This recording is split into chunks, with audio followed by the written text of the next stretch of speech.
Mayor Vico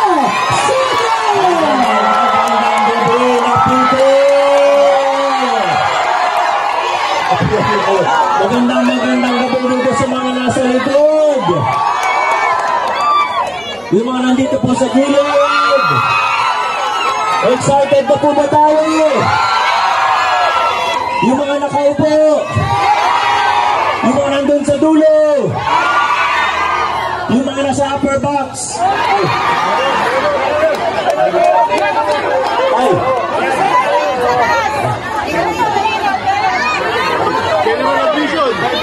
Ano po? Ito palang may tao doon. Alam nyo, nagugulat po ako sa inyo. Kasi noong 2022, nag-meeting din po kami dito. Masaya din naman nun. Maganda rin naman yung resulta ng eleksyon nun. Pero mas wild ang mga taga rito ngayon. Parang mas mataas ang enerhiya nyo.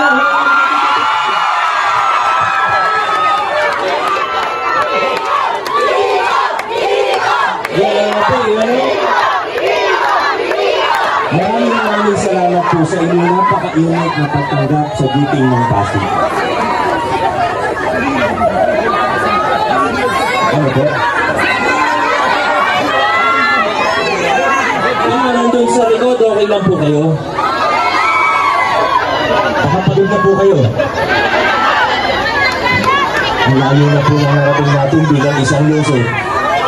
Ang layo na po ng narating natin. Hindi ko po makakalimutan nung una po kami nakabisita sa Napico ni Kong Roman noong 2019. Nagkukwentuhan nga po kami kanina ni kapitan natin na anak ng manggahan. Kanina nagkukwentuhan kami tungkol sa isa sa unang pamiting po, focus namin sa Napico. May isang pagkakataon na matayan ng ilaw, pero siguro nagkataon lang naman yun. Ano ba? Sadya mo yun? Ang nagsabi niya na, meron din isa pang pagkakataon, hindi po namatay yung ilaw, pero tinapatan kami ng nagzuzumba. Ano yun? Hindi naman masabi nagkataon lang kasi yung mga speaker doon nakatapat kung nasan kami. Pero yung nagzuzumba na sa kabila. First time ko makakita ng 5 oras na nagzuzumba. Pagod na yung mga nagzuzumba. Tuloy-tuloy pa rin magkakatapos yung meeting naman. Ay, ibang klase nga naman. At madalas po, nung nag-iikot kami ni Kong Roman noong mga panahon na yun, marami pong lumalapit sa amin, pero hindi kagaya ngayon na masaya lang, diba? Lahat na nakangiti, nakatawa, nagsisigawan, naghihilawan.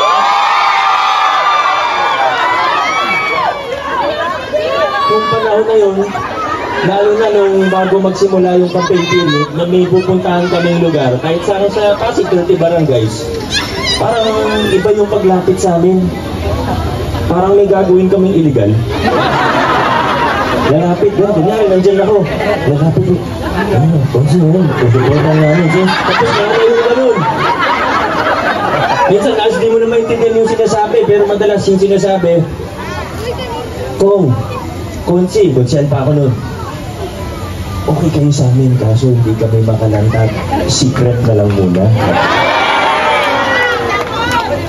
Kaya pag tinatanong namin kung bakit, kasi may anak daw na nag-aaral sa PLP, baka mawalan ng scholarship, baka matanggal sa pamantasan, may kapatid na nagtatrabaho sa City Hall, bawal daw yun. Noong 2019, ang pinangako po natin sa tao, sa lungsod po natin, ay paglalaban natin ang tunay na kabuluhan at pangmatagalang pagbabago. Hindi pagbabago na mukha, pero tunay na pagbabago ang pinaglaban natin sa ating lungsod. At ano po ba yung ibig sabihin ng tunay na pagbabago na yan? Ano ba yung ibig sabihin ng pagbabago na hindi lang panandalian pero pangmatagalan? Ano ba yung pagbabago tungo sa mabuting pamamahala o paggugobyerno? Una, tinanggal natin yung takot-takutan. Naalala niyo po yung bayong, yung pamaskong handog.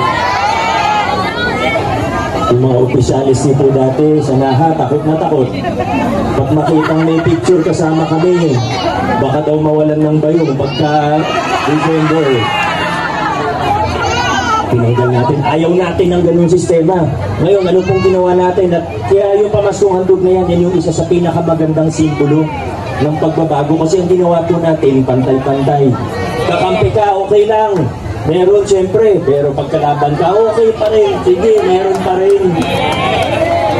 Ngayon, pagka malapit na eleksyon, campaign period na nga po. Ikatlong araw po ng campaign period ngayon. Opo, ikatlong araw po. Isang taon na po nangampanya yung iba. Pero, para po pag may dumating, okay lang. Hindi kailangan matakot na uwi. Kung gusto nila dun, walang problema. Kung talagang naniniwala, pero sana talagang naniniwala sila na maganda para sa Pasig yung ginagawa nila at yung sinusuportahan nila. Hindi para sa kung ano lang, pansariling interest lang. Sana hindi gano'n. Ano. Pero sila na, hindi natin uhusgahan. Okay lang. Pag dumating dito, kalaban ng nakaupong mayor, walang problema. Respetuhin po natin sila. Yan po yung tinatayuan natin ngayon. Ayaw na natin yung lumang style na takutan.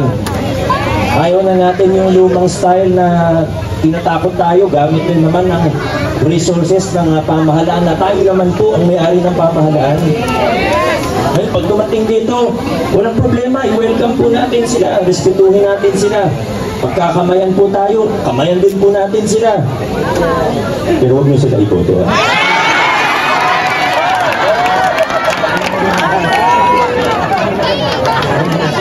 Sa lumang sistema,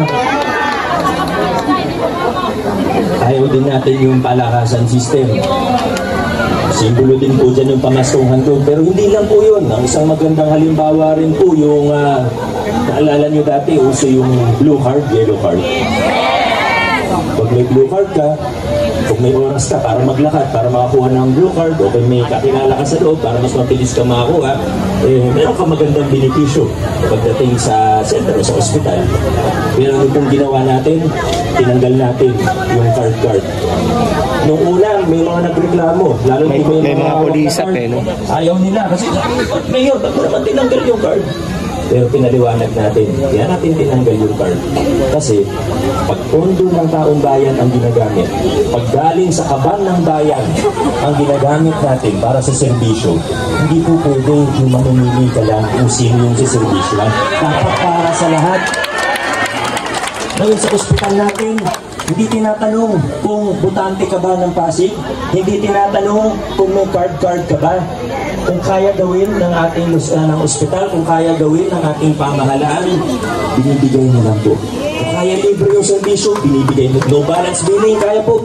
No balance billing na natin. Hindi kailangan botante, hindi kailangan rehistrado sa organisasyon, kundi para sa lahat ng Pasigenyo, para sa bawat. At siyempre kasama sa pagbabagong pinakilala natin ay yung paglilinis ng ating pamahalaan.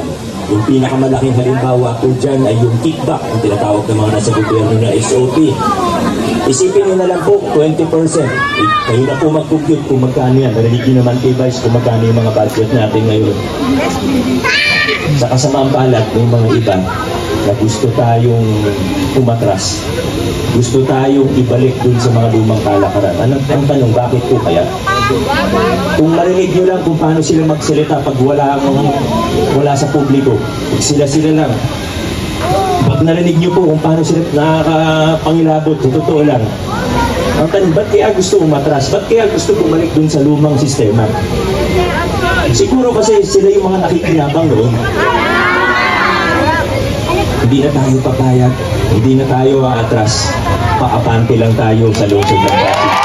Pasulong, hindi tayo. Pag-diretso, hindi tayo yung U-turn. Alam mo, marami naman din po sa kandidato.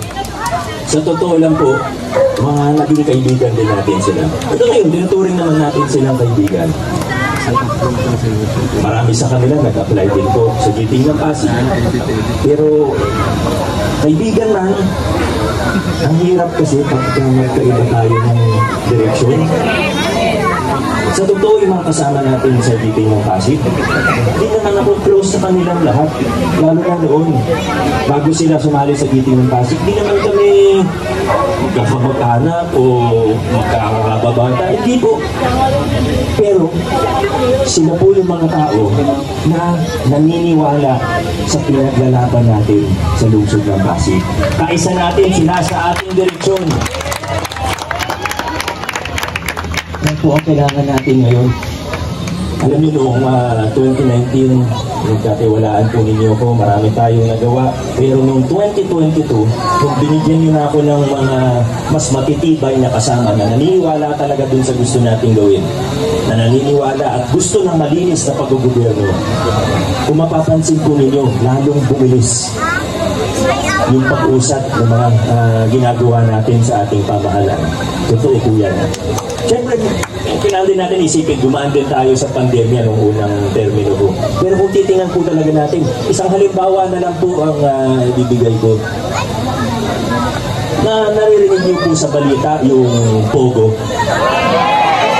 Di ba ayaw natin ng Pogo? Bakit? Kasi wala namang Pilipino nakikinapang sa Pogo. Mga dayuhan din naman yung nabibigyan ng trabaho, tumataas yung crime rate, ang daming hindi maganda na nangyayari dahil doon. Ayoko sa Pogo, kaso may mga nung nanalo po ako mayor ng 2019, may mga nakatayo na po sa Pasig. Gusto ko silang paalisin. Ang problema, may mga ibang membro ang City Council na sila pa mismo yung naglalakad para sa Pogo. Kilala niyo. Ngayon, noong 2022, binigyan niyo ako ng mas matitibay na kasama. Vice Mayor Dodot, Mayorya, nagiting ng Pasig.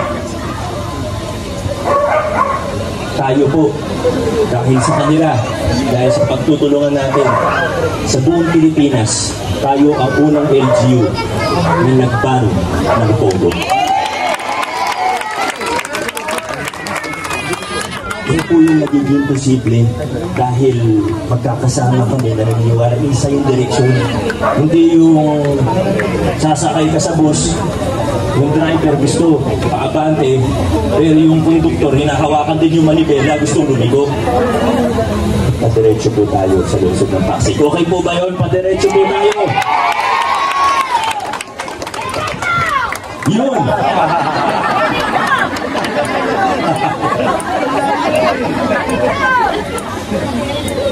Maraming salamat po sa inyo.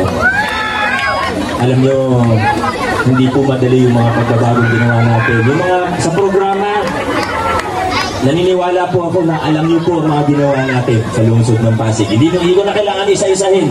Yung iba nabanggit ni Vice Godot, pero mas marami pa yung hindi nabanggit. Kulang ang oras po natin. Ayaw naman natin na umabot ng hanggang hating gabi po tayo nag-meeting dito. Alam niyo na po yun, kung ano yung mga nagawa natin, kung ano yung mga nakakasana, kung ano yung mga napatunayan na natin. Hindi ko na kailangan sabihin yan ngayon. Pero gusto ko lang po kunin ng pagkakataon na ito para magpasalamat po sa inyo. Dahil ang totoo, hindi madali yung mga pagbabago na pinakilala natin at pinaglaban natin dito sa lungsod ng Pasig. Laban kong laban, gera kong gera. Pero ang totoo kasi, tao lang din ako. Hindi ako perfecto. Minsan napapagod din, minsan nangihina din. Pero alam niyo po kung ano nagbigay sa akin ng lakas na loob. Siyempre nandyan ang Panginoon. Una.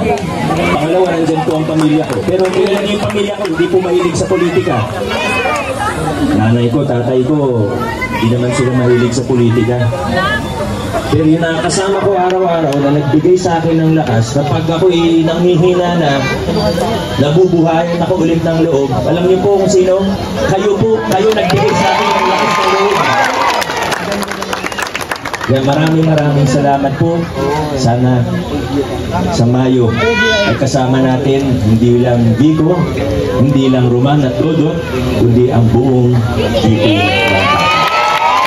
Maraming salamat. salamat na tipo naman salamat po kay maghahangabuhay ang lungsod ng Pasig. Maraming salamat, Mayor Vico Soto. Number 4 sa balota ang ating Mayor Vico Soto. Muli po, ito po ang bumibira ng giting ng Pasig. Number 8 sa balota, muling iboto, Councilor Angelo De Leon. Number 1 sa balota, Consi Buboy Agustin. Number 10 sa balota, Consi Ryan Enriquez. Number 13 sa balota, Consi Warren Inocencio. Number 14 sa balota, Consi Maru Martirez. Number 15 sa balota, Consi Boy Raimundo 143. Number 1 sa balota, Congressman Roman Romulo. Number 4 sa balota, Mayor Vico Soto. Number 3 sa balota, Vice Mayor Dodot Jaworski. Maraming salamat sa mga kagawad na nandito.